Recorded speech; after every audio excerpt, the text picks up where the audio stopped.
კარგი, დავიწყოთ იმით, რომ ეს რეზოლუციები ჩვენს წინააღმდეგ არ არის მიღებული. ეს რეზოლუციები არის საქართველოს დემოკრატიის დასაცავად მიღებული და საქართველოში რომ დემოკრატიის უკუსვლა და ადამიანის უფლებები ირღვევა და ვერ ვასრულებთ საერთაშორისო ნაკის ვალდებულებებს და ვერ ასრულებს საქართველოს ხელისუფლება საქართველოს მოქალაქეების წინაშე აღებულ ვალდებულებებს, სწორედ ამას ეხმიანება და ეხება ეს რეზოლუციები. ვინმე თუ არ ეთანხმება ამ რეზოლუციებს, ეს სწორედ იმიტომ, რომ მას აქვს თავად პრობლემა აქვს საქართველოს დემოკრატიასთან და პრობლემა აქვს პირველ რიგში საქართველოს ტერიტორიულ მთლიანობასთან, ხო? რაც შეეხება გუშინდელ რეზოლუციას ეუთოს ასამბლეაზე, აქ თავარი საკითხი იყო საქართველოს ტერიტორიული მთლიანობა, ქვეყნის სუვერენიტეტი და ადამიანის უფლებები. აი, რომელ ნაწილს მითხარით ვინმე თუ არ ეთანხმება. ან რომელი ნაწილი იყო უსამართლო საქართველოს ხელისუფლების მიმართ. ეს რეზოლუციები არის და ემსახურება სწორედ იმას, რომ საქართველოს მხარემ შეასრულოს ნაკისრი ვალდებულებები, როგორც საერთაშორისო თანამეგობრობასთან, ისე საქართველოს მოქალაქეებთან. აქედან გამომდინარე, ვინც უნიათოა, ვინც მიზანმიმართულად არღვევს და ანგრევს საქართველოს სუვერენიტეტს და დემოკრატიას, რა თქმა უნდა, მას აწუხებს ეს რეზოლუციები, იმიტომ რომ ამ ადამიანებს, ქართული ოცნების მაღალ ჩინოსნებს, როდესაც ეუბნებიან, რომ არ შეიძლება ადამიანებზე ფიზიკური ძალადობა, არ შეიძლება ადამიანების ყოველგვარი ფაქტობრივი მტკიცებულების გარეშე ციხეში გაშვება და არ შეიძლება ადამიანების ბიუჯეტიდან ფულის მოპარვა. მათ ეს წყინთ, იმიტომ რომ მათ უნდათ რომ თავისუფლად მოიპარონ ფულიც, თავისუფლად იძალადონ მოქალაქეებზეც და თავისუფლად დაარღვიონ საქართველოს სუვერენიტეტის და ტერიტორიულ მთლიანობას. დიახ.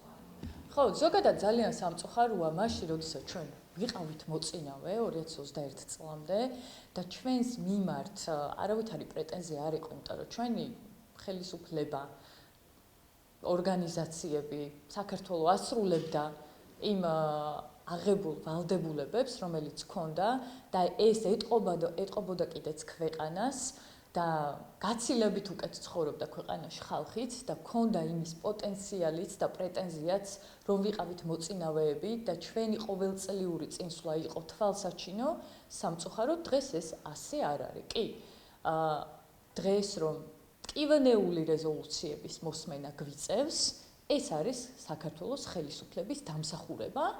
სამწუხაროდ, იმიტომ რომ კი არღვევენ საქართველოს დემოკრატიას, არღვევენ საქართველოს მოქალაქეების უფლებას, არღვევენ ოპოზიციური მხარის უფლებებს, იპარავენ ფულს საქართველოს ხალხის ბიუჯეტიდან და ისინი არ ემსახურებიან ამ ქვეყნის ინტერესებს. ამიტომ მათ უწევთ ასეთი რეზოლუციების მოსმენა და ასეთი რეზოლუციების სამწუხაროდ ქვეყნისთვის, რა თქმა უნდა, სამწუხაროა იქიდან გამომდინარე, რომ ჩვენ ვიყავით საერთოდ სხვა ფაზაში და სხვა მონაპოვარი ჰქონდა. დაგვაკარგინა ქართულმა ოცნებამ ეს მონაპოვარი და მივედით აი ამ მდგომარეობამდე.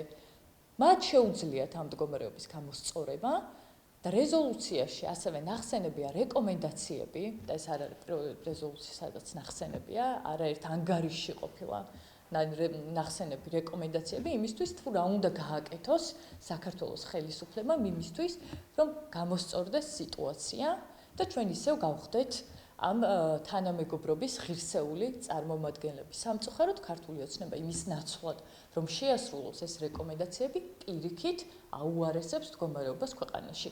იღებს კანონებს, ტროტუარზე დგომის გამო ადამიანებს აკავებს, იღებს კანონებს, რომელიც ფუნდამენტურად არღვევს გამოხატვის თავისუფლებას, ფიზიკურად ესხმის თავს მოქალაქეებს და ოპონენტებს, არ ვიცი, თქვენ რაც ნახეთ 2 კვირის წინ საქართველოს პარლამენტში, საერთოდ რა უნდა გაგვიკვირდეს?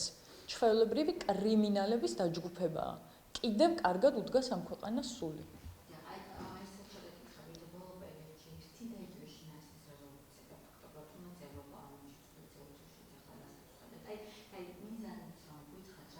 სიხარით. შინაარსი როგორ უნდა შეიცვალოს, როცა სიტუაცია არ იცვლება ქვეყანაში, ანუ რაც ხდება ქვეყანაში, იმას ეხმიანება რეზოლუციაც, რაღაც ჰაერიდან მოტანილზე ხო არ არის ეს რეზოლუციები, არის იმ პრობლემებზე, რომელიც ჩვენს ქვეყანაში არის ქართული ოცნების დამსახურებით.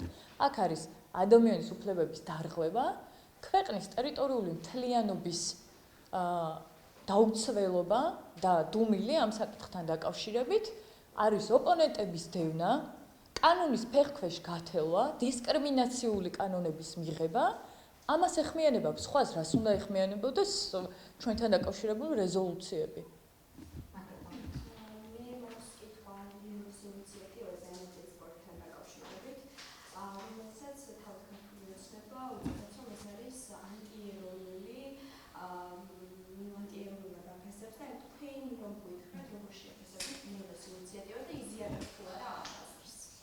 ქართულ ოცნებას საერთოდ სიტყვა ეროვნული ხსენების უფლება არ აქვს. იმიტომ რომ ყველაზე შორს მდგომი ხელისუფლება ეროვნულობისგან. რაც შეეხება ანაკლიის სპორტს. ანაკლიის სპორტი არის უმნიშვნელოვანესი ქვეყნისთვის, ის აუცილებლად უნდა ააშენდეს და აუცილებლად უნდა ააშენდეს ძლიერ პარტნიორებთან ერთად. მაგრამ ამის უნარი და რესურსი ქართულ ოცნებას არ გააჩნია. რომელ სპორტზე ვლაპარაკობთ, ქვეყანაში მეტრო ვერ აუშენებიათ ისე, რომ 1 საათიანი წვიმის შემდეგ წყალი არ ჩადიოდეს. 2 დღეა დატბორილია მთელი თბილისი. არ მუშაობს არც ერთი სისტემა ქვეყანაში ისე, რომ ადამიანები არ დაიტბორონ უბრალოდ 1 საათიანი წვიმის შემდეგ. აი, საერთოდ რომელ სპორტზე ვლაპარაკობთ, გზა ვერ დაუგიათ ისე, რომ არ ჩავარდეს და ავტობუსი არ ჩავარდეს ქვეყანაში. ამაზე ლაპარაკი ახლა არასერიოზულია, იმიტომ რომ ჩვენ ვიზიარებთ იმას, რომ აუცილებლად უნდა აშენდეს ანაკლიის სპორტი და აუცილებლად უნდა აშენდეს ძლიერ პარტნიორებთან ერთად. ამას სჭირდება დაждდომა, მუშაობა, ამას სჭირდება შეფასება სწორად, კომპეტენტური ადამიანების მხრიდან, ვისაც ესმის ზოგადად საკითხი და ვინც არის ამ მიმართულებით გარკვეული და ისე არა ბრიფინგებს რო ატარებს მარიამ ქრივიშვილი და გონია რომ საქმეს აკეთებს. აუცი ამ ხალხმა საერთოდ რაპორტზე უნდა ისაუბროს ქვეყანას რაც ქონდა ისიც დააკარგინეს. გზა ვერ დაუგიათ ისე რომ წყალი არ დაგუდეს და ჭა ვერ დაუგიათ ისე რომ არ ჩავარდეს და ადამიანები იმ ჭებში არ დაიღუპონ. ასეთი ხალხის აშენებული პორტი მე მგონი საერთოდ ფანტასტიკის სფეროა.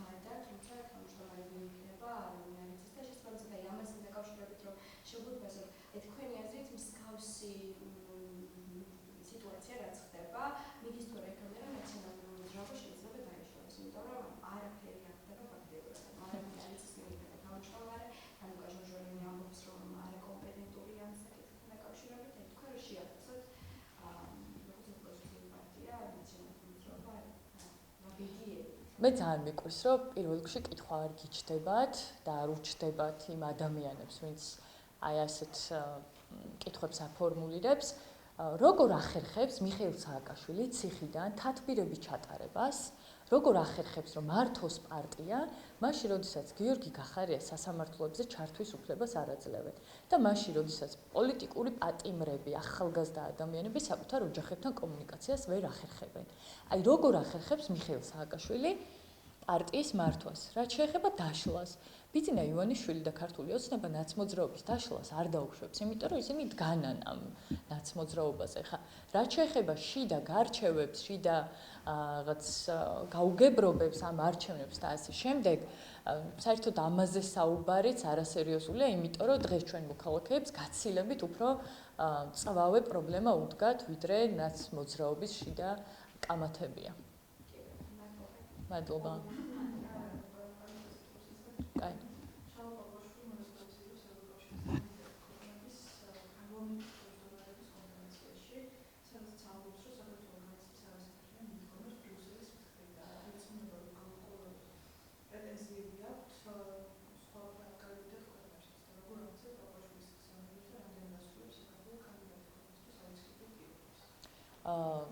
ასრულებს კი არა თუ ასრულებს, არამედ რაც გვაქვს მიღწეული, იმასაც არღვევს და იმასაც წყალში ყრის. მიზანმიმართულად არ ასრულებენ და მიზანმიმართულად აფუჭებენ საქართველოს გზას, რომელიც გაიარა ამდენი წლის განმავლობაში, რომ ყოფილიყავით ღირსეული წევრი ევროკავშირის. მათ წყალში ჩაყარეს ამდენწლიანი შრომა, ისინი მიზანმიმართულად ყოველდღურად ლანძღავენ, აგინებენ ჩვენს პარტნიორებს, აგინებენ ყველას, ვისაც კი მიწვდნენ, ურცელებენ უშინაარსო, დაუსაბუთებელ, ყალბ ინფორმაციებს ელჩებს, ურცელებენ ინფორმაციებს დიპლომატებს, ზურგს უკან ლანძღავენ, ზოგჯერ პირდაპირ ეთერშიც და შემდეგ მათ პრეტენზია აქვთ იმ ყველაფერზე, რისი მოსმენაც უწევთ. ამის მიუხედავად ჩვენი მეგობარი ქვეყნები და ორგანიზაციები მაინც დგანან ქართველი ხალხის გვერდზე და ისინი მაინც არ წყვეტენ საქართველოს ინტერესების დაცვას და გატარებას. შალვა პაპუაშვილი არის ადამიანი, რომელმაც პარლამენტში განაცხადა, რომ ის პასუხს ვერ აგებს მთელს ქვეყანაზე. მან პასუხი ვერც საქართველოს პარლამენტზე ვერ აგო და მე მინდა მას შევახსენო და კარგად გავაგებინო, რომ ისიც არის პასუხისმგებელი იმაზე, რაც მოხდა საქართველოს პარლამენტში და ვერ ასწდება ვერცერთ კრიმინალს და ვერცერთ სისხლის სამართლის დამნაშავეს ის სასჯელი, რომელსაც საქართველოს კანონმდებლობა და ისტორია მათ უმზადებთ.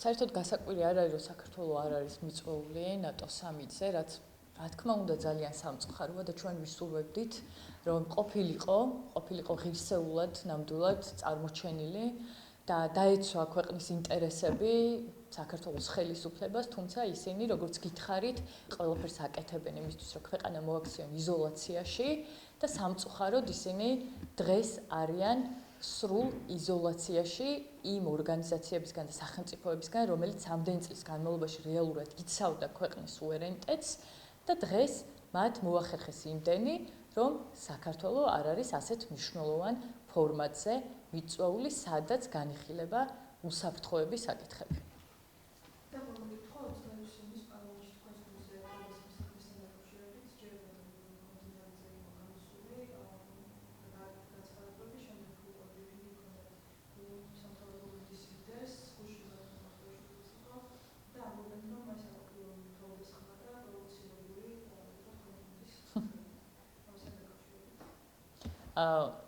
არ ვიცი თუ უნდათ ეხლა ქართული ოცნების წევრებს, რომლებიც ჩვეულებრივი სისხლის სამართლის დამნაშავე კრიმინალები არიან, ქუჩის კრიმინალები, რომ შეასაღონ საქართველოს მოსახლეობას, რომ 30 კაცი, რომ ერთ ადამიანს ურტყავს, ეს თავდასხმა არ არის, მაშინ ძალიან ცუდად კიდევ უფრო მძიმედ ჰქონიათ საქმე.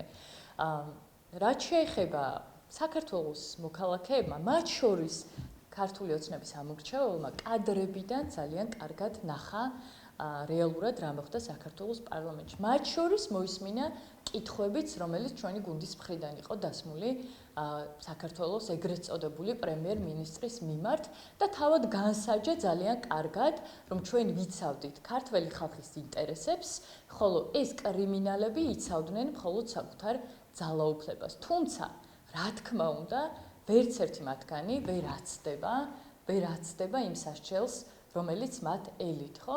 ეხლა რამდენიც არ უნდა დაიცვას მამუკა მდინარაძემ, ეს თავისი კრიმინალური ბანდა, რომელიც შეყრილი იყო საქართველოს პარლამენტში, სამწუხაროდ და საქართველოს ნამდვილად არ დაუმსახურებია ჯერ ესეთი ლაჩარი პარლამენტარები და მე ესეთი არაკომპეტენტური კრიმინალი პარლამენტარები. მოვა დრო და ვერ დაასწრებენ ერთმანეთს, ისე ირბენენ პროკურატურაში. მდინარაძისგან რო არავის არ გაუკვირდება, რომ ამათ ციხეში გასაშვებად გაიმეტებს, ეგეც ყველამ ძალიან კარგად იცის და თვითონაც ძალიან კარგად იციან.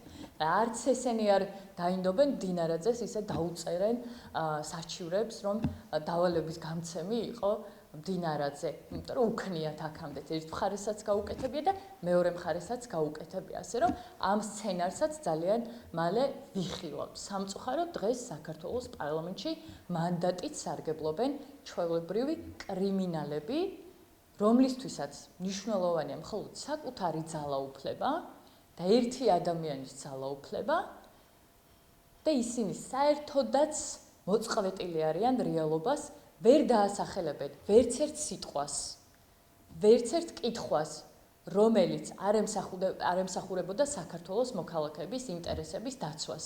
დაასახელონ ერთი სიტყვა, ან ერთი კომენტარი, ან ერთი კითხვა მაინც, რომელიც არ ემსახურებოდა ქართულ ინტერესებს. მაგრამ თავად არიან ყველანაირად აცდენილი როგორც ქართულ ინტერესებს, ასევე პატრიოტიზმს, ქრისტიანობას და ეროვნულობას. ამ ხალხმა რა ეროვნულობა უნდა დაიცვას, ან რომელი ქართველობა უნდა დაიცვას. ნატამალი ქართველობის არ არის ამ ადამიანებში. ეხლა კი ცდილობენ თავის მართლებას, აი აქედან გამოსვლას, თითქოს თავის შეურაცხყოფილად იგრძნოს, ხო, რა თქმა უნდა, როდესაც საქართველოს ინტერესებს ეხება საქმე, როდესაც ეხება, რომ დევნილების შემწეობა 45 ლარი არ უნდა იყოს და უნდა გაიზარდოს, ეს თურმე მათთვის შეურაცხყოფელი ყოფილა, იმიტომ რომ მაშინ მათ მოუწევთ, რომ მოიკლონ საკუთარი კომფორტი, მანქანები, პრემიები, პრივილეგიები და 45 ლარი უნდა გაიზარდოს დევნილთათვის.